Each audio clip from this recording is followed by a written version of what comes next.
Hi, everybody. Today is Monday, August 11th, 2025, and our friend David Pyne is back with us. Welcome back, David. Hey, Nima, great to be with you. We want to start, David, with what's going on considering the Trump administration and the new meeting between Vladimir Putin and Donald Trump. Here is what Donald Trump said about the meeting. Let me just play that for you. Ultimately, I'll have a meeting next week. I had a great relationship with him, considering the fact that, I was not nice to him because of the pipeline. I ended the pipeline. I also gave the javelins. Do you ever hear of a javelin? Javelin is called a tank buster. They say that Obama gave them sheets and I gave them javelins. If it weren't for me, all those tanks that were destroyed at the first days of the war because the tanks got stuck in the mud, some commander made a better. They would have been in Kiev in 4 hours, going down the highway. But a Russian general made a brilliant decision to go through the farmland instead. And they just had torrential rains, and the rains were so bad, and it was mud, and those tanks got stuck in the mud. I don't know who that general is, but knowing Vladimir, he's probably not around any longer because all those tanks were stuck in the mud, and they went along with the javelins. I gave them the javelins. You know that, right? I gave them javelins. They gave them sheets. David, it's somehow confusing. I don't know. Last time we talked, it's just how much changes we've had in the conflict in Ukraine, the Middle East. It's huge, the changes that are happening. David, what's your take on? I know that you wrote an article on your Substack about the meeting between the two presidents. What do you see by this meeting? Well, I think this could be potentially a major diplomatic breakthrough. It just really depends. I think Putin's ready to make a deal. The question is Trump? President Trump, made a statement during the press conference you showed us just now that he's not going to make a deal. He said he's basically implied that he can't make a deal for Ukraine. That only Russia and Ukraine can make a deal together. That's just false. He can make a deal with Russia whenever he wants, and he has the ability to pressure Zelensky to swallow the deal and implement the deal because we have all the leverage on Ukraine. Russia has all the cards in the war, but we have all the leverage on Ukraine because we can not only cut off U.S. security assistance, including both offensive and defensive intelligence assistance, technical assistance to fire long-range missiles at Russia. All the arms shipments that we've been giving them, we can cut all those off, and we can cut off Starlink access. So if we cut off Starlink access, most of Ukraine's drone army would become inoperable. They wouldn't have GPS capabilities, to track and destroy Russia's forces. Only the ones that have fiber optic cables, which they've increasingly been using, would have that capability. But they also wouldn't have capability to really, for command and control. So at the beginning of the Russian invasion, we had 3- and 4-star retired generals on Fox News here in the United States saying that they didn't think that Ukraine would have the ability to coordinate above the company level. The company in the army in which I served is about 150 men, 160 men. So, if that's all you can coordinate at, then you can't have large scale offensive or even defensive operations. So Trump does have that ability to force Ukraine to accept a deal. The question is, does he have the political courage to do so?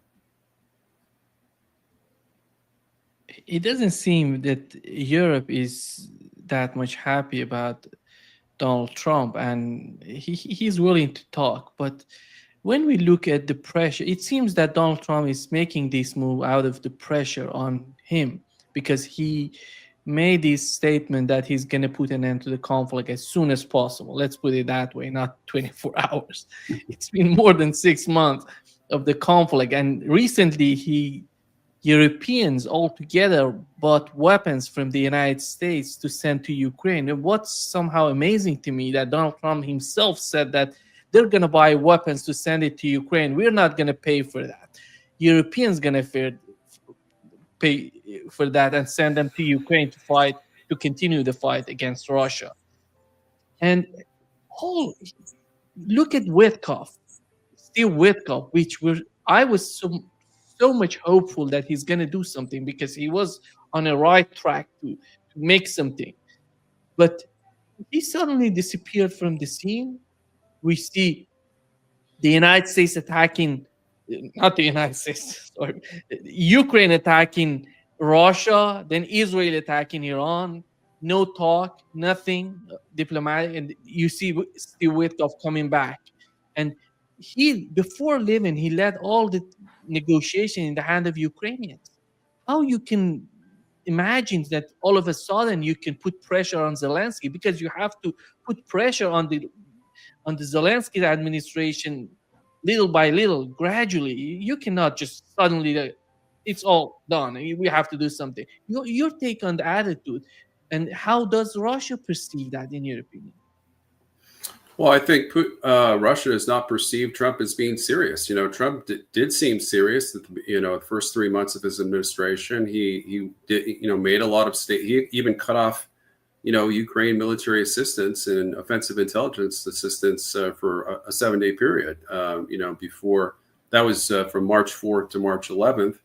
That was shortly after the Zelensky tantrum in the Oval Office, in which he told Trump twice that he was repeating Putin's propaganda talking points. So he insulted Trump in the White House in a very demeaning way. And Trump, actually put his money where his mouth was and cut off the assistance. But it was just for 7 days. When I saw that happen, I'm like, he's doing exactly what he promised to do. That, cutting off aid to Ukraine is probably the number one thing he could do to achieve an end to the conflict, because Zelensky has refused to go to the negotiating table, as you mentioned. He wouldn't even consider a ceasefire. That was part of the reason that there was the big fight between Trump and Zelensky, is because Zelensky was not going to sign that minerals deal until Trump, not only provided a security guarantee, but didn't force him into the ceasefire, which he subsequently agreed to on Ukrainian terms. You're right. This is a monumental change in terms of the possibility of Trump and Putin signing a peace framework deal without Ukraine. Unfortunately, as I mentioned, Trump has said he's not going to do that, but he could still have that framework agreement ready to sign. And if he gets frustrated enough with Zelensky and his our EU partners, he could sign the deal. He could just kind of say, okay, this is the deal we negotiated. It's not signed, but this is what I want you to sign, Mr. Zelensky. Sign the deal. And he's already calling. Just during that meeting, he said he was very, very angry or frustrated with Zelensky for how he's behaved during the war, and currently how he's essentially helped to instigate and provoke Russia to invade in the first place. But also that he's adamantly refusing to do any territorial swaps, which Trump rightly has ascertained is the key to resolving the war with a peace agreement. Donald Trump, one of the rhetorics on his part is every time he's talking about the conflict in Ukraine, every time he says that it's Biden's war. You saw how he was bragging. He's going to meet with Vladimir, but he was bragging about how he helped Ukraine to escalate against Russia. You have to be consistent. You have to be reasonable in the way that you're behaving, because on the Russian part, Chinese part, they're looking at your behavior and the way that you're reacting or acting. Do you think that this sort of behavior, is there anybody in the administration talking about these things, or Donald Trump can do whatever he wants when he's talking to the people, to the press? Well, you're right. It does seem that President Trump often speaks in a bipolar fashion. You never know what he's going to say. He'll make some really good statements, like Zelensky helped cause the war, Biden helped cause the war. This wasn't an unprovoked aggression on the part of Russia. We can make a deal. And then he's saying, oh, it's thanks to me that Ukraine's been killing so many Russians, and if they'd only listen to me more, they'd be killing more. Or some other type of statement like that goes completely contrary to his peace statement. So he transforms in the same press conference from a peace president to a war president. I didn't hear him insult Putin, so that's good. I think overall that press conference went pretty well, quite realistic. But his statements about helping Ukraine destroy tanks, how the tanks wandered off, got stuck in the mud. None of that's based in reality. They didn't get stuck in the mud. They were halted for 30 days by order of Russian President Putin because Zelensky came to the bargaining table, because Putin's goal was not to capture Kyiv and force Ukraine's capitulation. In fact, it was just to get Zelensky to agree to neutrality outside of NATO for Ukraine, and partial disarmament for the Ukrainian armed forces, after which Russia promised in the Istanbul Agreement to withdraw to its pre-war borders. That's something that a lot of people don't realize. And they keep claiming that this is all about territory, that Putin's trying to reestablish the former Soviet Union. There's no way that Putin would have agreed to a full withdrawal from pre-war Ukraine if that was his true objective. In fact, there's no way he would have halted Russia's tank army on the way on the road to Kyiv from Belarus for 30 days from March 1st to April 1st of 2022. With the Istanbul Agreement signing scheduled to occur on April 9th of that year. So this whole war, if Biden and Boris Johnson hadn't gotten together to pressure Zelensky not to sign that agreement, you would have had 2 million less Ukrainian military casualties, and the war would have ended 3.5 years ago. This is, I think, whenever he says Biden's war, in fact, Biden started this war. He could have avoided the war, but he didn't do it. After all, it seems to me that Donald Trump and his administration is dealing with the problems that they themselves created during this administration. For example, the case of sending weapons to Europe. You can sell weapons to Europe after putting an end to the conflict in Ukraine. Nobody would argue the problem. But when you're talking about sending weapons instead, that these weapons going to end up in Ukraine, this is something different. You're not selling them to Europeans for their security. You're selling to Europeans to send to help them facilitate the sending of weapons to Ukraine. And I don't know if Donald Trump himself is thinking about, because it doesn't seem that Europe would. They're going, since he was talking about the meeting between the two presidents, Donald Trump and Vladimir Putin. The Europeans came out and said, "Yeah, we're not agreeing on anything that these two presidents going to talk about." He created an environment that is somehow swallowing the policies. Then it seems like a black hole. He created something toward the Europeans that the Europeans have right now. In my opinion, Europeans have some sort of leverage on the Trump administration with this with this arms sale, these arms that they're selling to Europeans. Don't you think that way? Yeah, no, I totally agree. I think you're absolutely right that this isn't Biden's war anymore. It's Trump's war, because he's continuing to fund the war. Whether that funding comes through arms sales, where we don't, U.S. taxpayers don't have to pay it, whether it goes through third parties, and in terms of our NATO and EU partners, he's still funding the war. And the fact is, without U.S. arms, if Trump had never sent arms to Ukraine, if Biden never sent arms to Ukraine, the war would have ended by April of 2022 with the full Russian military withdrawal, as I just stated. So it's U.S. aid to Ukraine that has prolonged the death and destruction of Ukraine in terms of loss of life. 750,000 dead soldiers, 1,250,000 wounded. 750,000 of those are seriously wounded, never to return to the battlefield. The loss of 37% of their population. Their population of Ukraine, a lot of people don't realize this, it's actually smaller than it was in 1926. So it's basically the equivalent, same population of what it was 100 years ago, because there's so many refugees. Now, some of those refugees may come back. The majority never will. The majority are going to stay in Europe. Ukraine has been massively impoverished. Before the war, it was already the poorest economy in Europe. And it's only gotten worse since then, losing just during the first year of war, it was down 30%.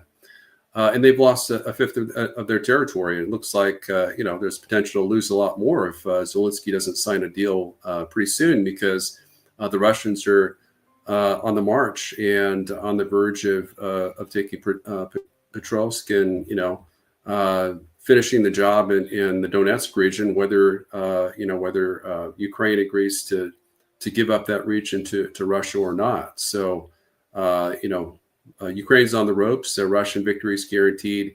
Trump's trying to save Ukraine. And ironically, Ukraine is led by a leader, Zelensky, who only cares about saving himself, because he knows that if the war ends, martial law will end and he'll be forced to hold a democratic election, which, according to the polls I've seen, he's only got 9 to 16% popularity. He'd be completely crushed in a free and fair election, and would be forced to go into exile to avoid prosecution for his massive corruption. So, it's too bad that more U.S. leaders don't share Trump's overall vision of a fair peace in Ukraine. That with these land swaps and maybe even a strong Ukrainian military, as Putin may be conceding right now.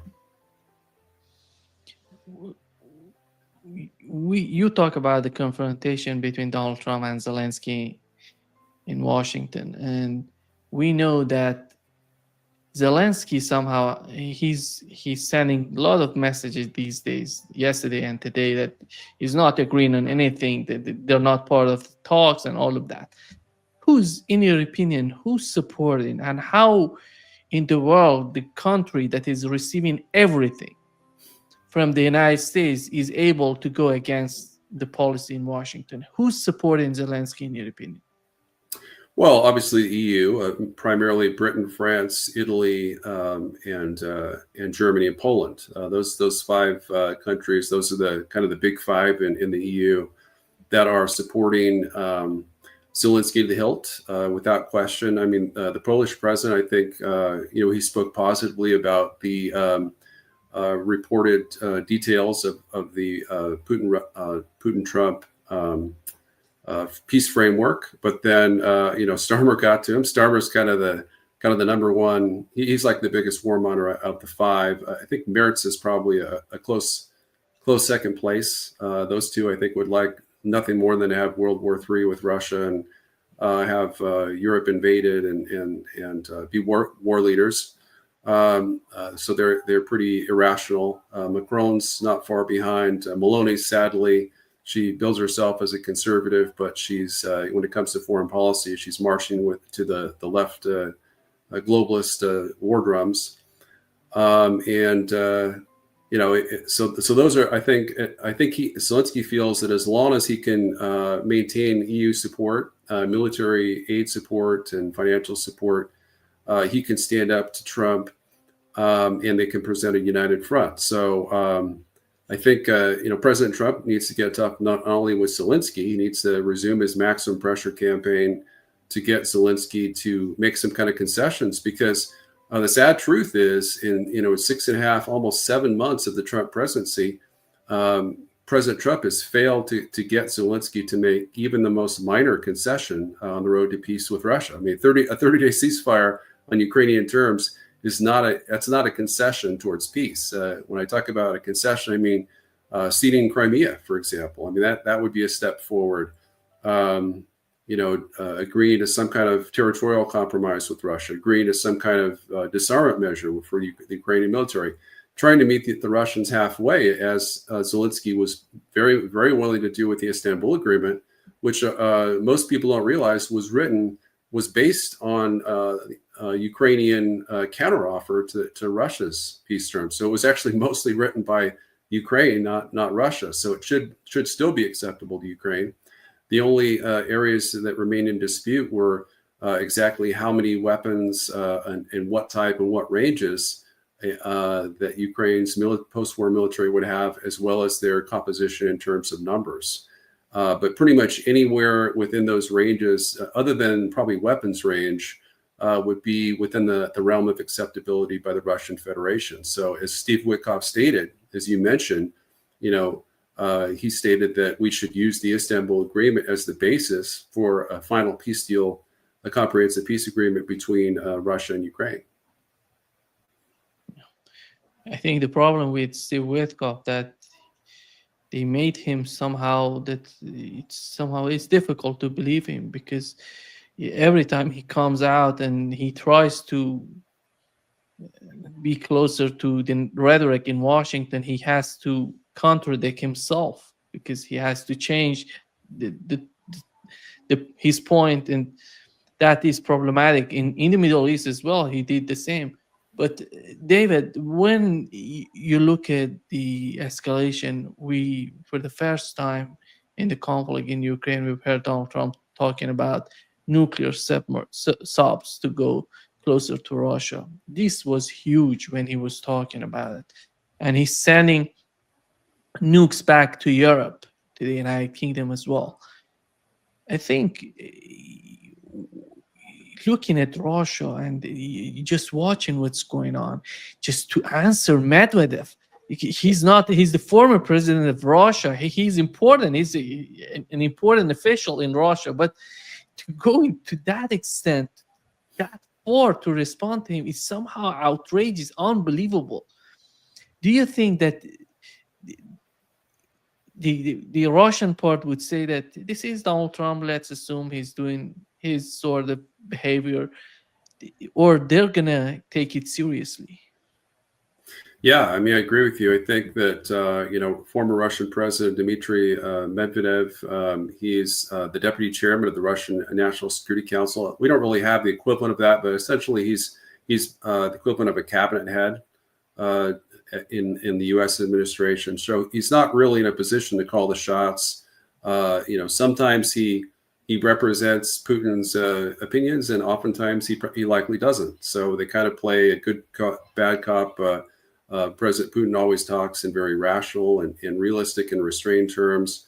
Medvedev is kind of his almost as kind of the vice president figure in the U.S., where he's kind of the barking dog and trying to make threats to try to strike some sense into the Trump administration. And as we've seen, it hasn't really worked that well. President Trump's threat, his statement that he deployed two U.S. Ohio-class nuclear missile submarines closer to Russia, I don't think he did a thing. I mean, if you realize, in terms of U.S. nuclear deployments, we have 4 nuclear missile submarines deployed on station at any given time. He deploys, unless he stated he's deploying two additional ones. That doesn't really have any effect. He can reposition the 4 submarines. There's, whether they're in the Western Atlantic or mid Pacific, it doesn't make a difference how close he gets to them, as long as they're within missile range. So I think it was an empty threat.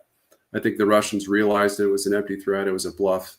But you still don't want to be increasing the nuclear rhetoric when we're having right in the middle of what you could say is kind of a Ukraine missile crisis, similar to the one we had with the Cuban Missile Crisis in 1962, which JFK, came close to avoiding a nuclear war with Russia that he estimated would have cost the lives of 100 million American dead. Do you feel that Donald Trump, let me say what I do feel about what's going on. Donald Trump there is a lot of pressure on Donald Trump, considering the situation with the conflict in Ukraine. And we have to consider that Vladimir Putin is feeling the same way. He's experienced a lot of pressure. And there is no, David, the other crucial point, in my opinion, considering all the pressure that going to both presidents, is there is no technical team. There is no serious negotiations on the part of the United States. You see, every time Witkoff goes to Russia, he goes alone and maybe two people, but they're not part of the discussion. They're not going to be with him during the negotiations. But when Russia sends a team, then you have various people. During those talks with the United States, we had some sort of substantial talks, in my opinion. But those days, it seems that are gone, and Steve Witkoff is back to talk with Russians. So how can you imagine something good would come up out of these talks, these negotiations? And as we know, Donald Trump recently, 2 days, 3 days ago, said that Russia has lost 112,000 soldiers since January. On the part of Ukraine, it was only 8,000. So how can you argue that if you go in the meeting with Vladimir Putin? I don't know if he's going to talk this way or they're going to provide him with honest information. What's your take on that? Well, I mean, yeah, you're exactly right. That statement was beyond absurd, and it was laughable and embarrassing for a president to say, because it was so far off. Based on, I've been publishing statistics that I've got from the Jamestown Foundation, which is an anti-Russian organization, think tank, and they got it from their sources, which are very reliable. In terms of satellite estimation of the number of Ukrainian bodies in cemeteries, because the Ukrainians make the mistake of flying a Ukrainian flag over every tombstone. So we can count the flags, and the number of flags that was counted in, I think, April of this year amounted to 769,000 Ukrainian dead. Zelensky continues to argue there's, claim that they've only suffered, I think, 43,000 dead, 44,000 dead. It's in fact closer to 750,000 dead, according to the Jamestown Foundation. So when Trump says that Ukraine's only lost 8,000 men, I mean, they lose 19,000, according to my estimates, 19,350 a month. So the statistics he gave for Russian deaths per month was actually accurate for Ukraine, but very inaccurate for Russia. Russia, in fact, has lost less than 6 times the number that Ukraine has lost during the war. They've been fighting. They have the advantage of having artillery supremacy, air supremacy. They have parity in drones, but they have, in terms of missile superiority, they have a lot of different advantages.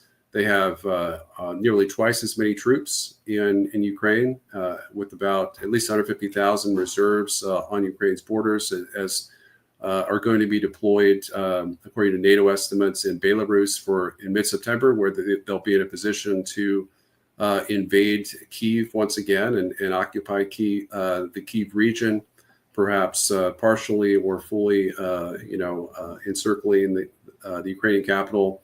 In September, October. So this is, and that's for the Zapad 2025, annual joint military exercise with Belarus. So if these negotiations go south, in which Russia has made all these concessions, they potentially conceded. I don't think they've conceded NATO membership, but they might be conceding neutrality for Ukraine. Allowing Western alignment to continue, allowing Western bases and limited numbers of troops in Ukraine. That might be a concession. But in terms of the size and the capability of the Ukrainian military, those are huge concessions. I don't think, even Lindsey Graham seemed to be a little bit bullish, in basically saying, I think it was just today, he said that he thinks a land swap is a good idea, or it's an idea that Ukraine should accept. In terms of neocon imperialists, their main objective in the war was not territory. It wasn't saving Ukrainian territory. It was keeping Ukraine as a wholly dependent in terms of security on the United States of America and NATO, and keeping it a NATO satellite state. So as long as that goal is achieved, I mean, there was a former 4-star general, NATO commander, who stated a couple of years ago that as long as Ukraine, in terms of the Zelensky regime, retains control of Western and Central Ukraine on the left bank of the Dnipro River, then it's a victory. So, Russian troops could advance all the way to the Dnipro River. And if they're halted on that line, perhaps with NATO troops or just with diplomatic pressure in terms of a settlement that splits Ukraine between East and West, with Eastern Ukraine dominated by Russia, either as a satellite or annexed territory, then according to him, that's a victory. So that's obviously not a sentiment that seems to be shared by EU partner leaders. I call them EU Politburo leaders that really don't share U.S. interests, that oppose all of Trump's peace efforts. Trump needs to really jettison them. He needs to threaten a NATO, not only a withdrawal of U.S. troops. He should be threatening to leave NATO. He should put that out of the line and say, here's the deal I've signed with President Putin. It's a fair deal for Ukraine. And if you don't accept it, the U.S. is going to leave NATO, and watch them scurry about to sign the deal and say, yeah, we fully accept the deal. Yeah. Here is, David, what the NATO Secretary General said about the recognition of the eastern part of Ukraine.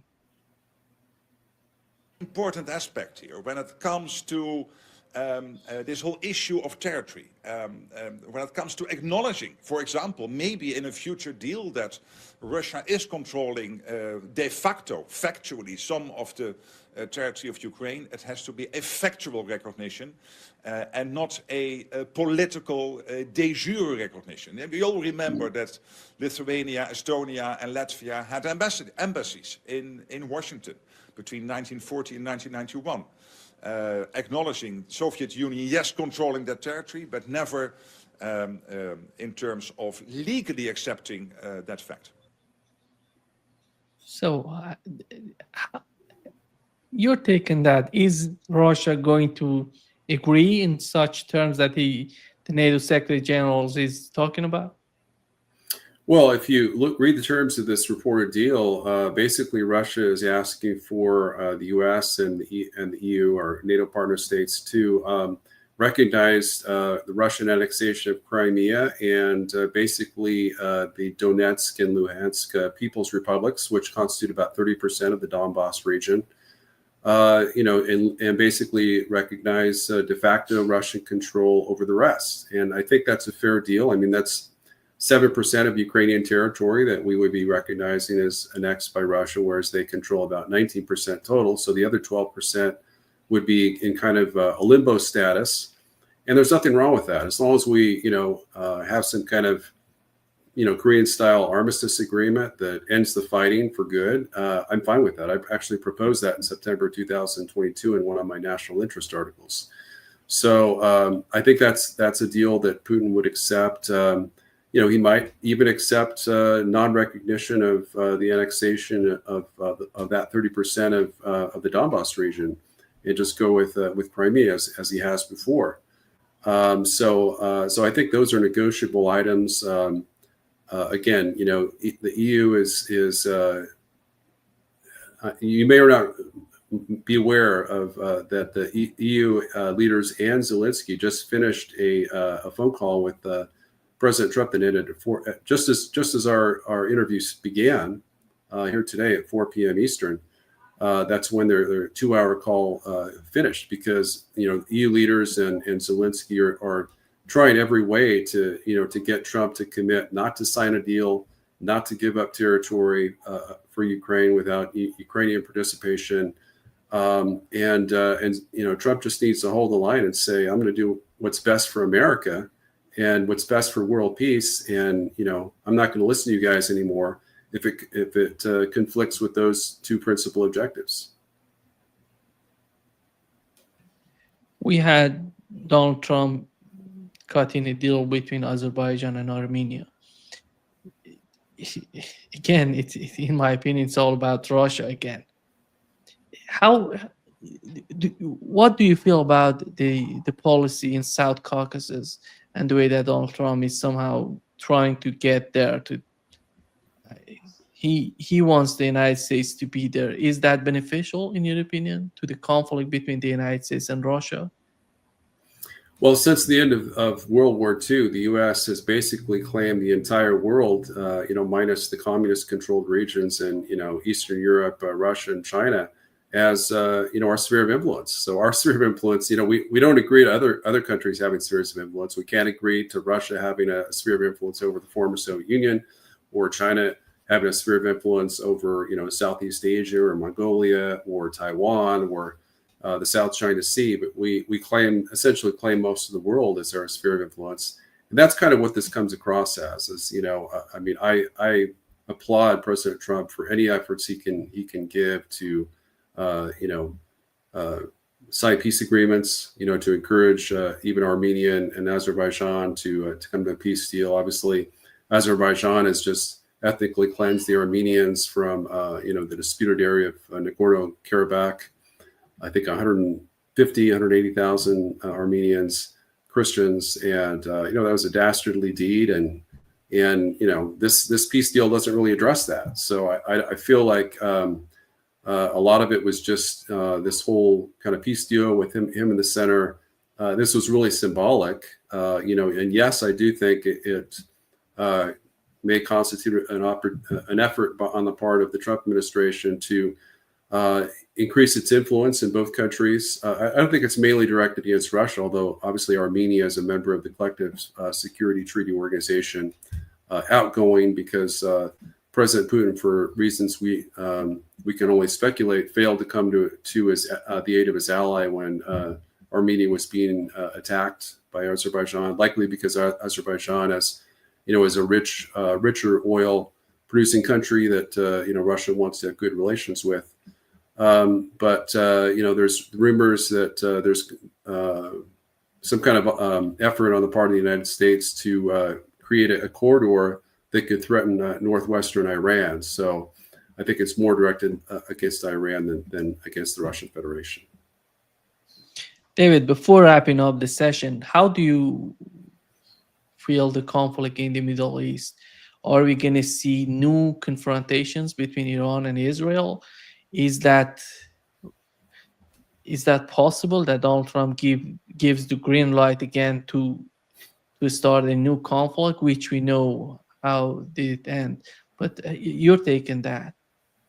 Well, I think it's very possible because even within the last few days, Trump has stated that Israel has indicated that they are very seriously considering attacking Iran again. They're claiming that, I think it's Estevan, at one of those 3 nuclear sites that Trump claims were obliterated. Apparently, wasn't obliterated because they're salvaging a bunch of enriched uranium from the site, according to Israel. And so Israel's going to, threatening to use that as justification for additional Israeli military strikes against Iran. And Trump's response was, yeah, they can do that if they wanted. So, it's so interesting because after this, we had this 2-day war with Iran where there was, we struck them. It was really just kind of for show. It seemed like it was just kind of political theater because, he gave them fair warning that they could evacuate all their nuclear scientists and enriched uranium, but we were going to bomb them in 48 hours, which we did. And if they didn't, try to shoot down our aircraft, they could bomb us back and hit an evacuated U.S. military base in Qatar, and it caused damage but no casualties. And then we didn't oppose that, and then we had the ceasefire deal with in which he got the war ended between Iran and Israel, which was certainly a real war that caused serious damage to both sides.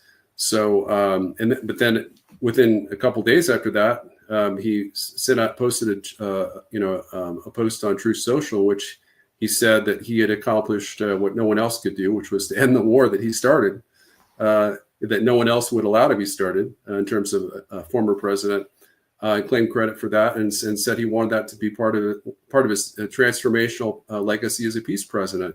And now, with it by the 25th of June, which was like 2 or 3 days later, within 5 days, he was stating that he would be willing to see Israel attack Iran again, to attack their nuclear program, which he claimed was obliterated.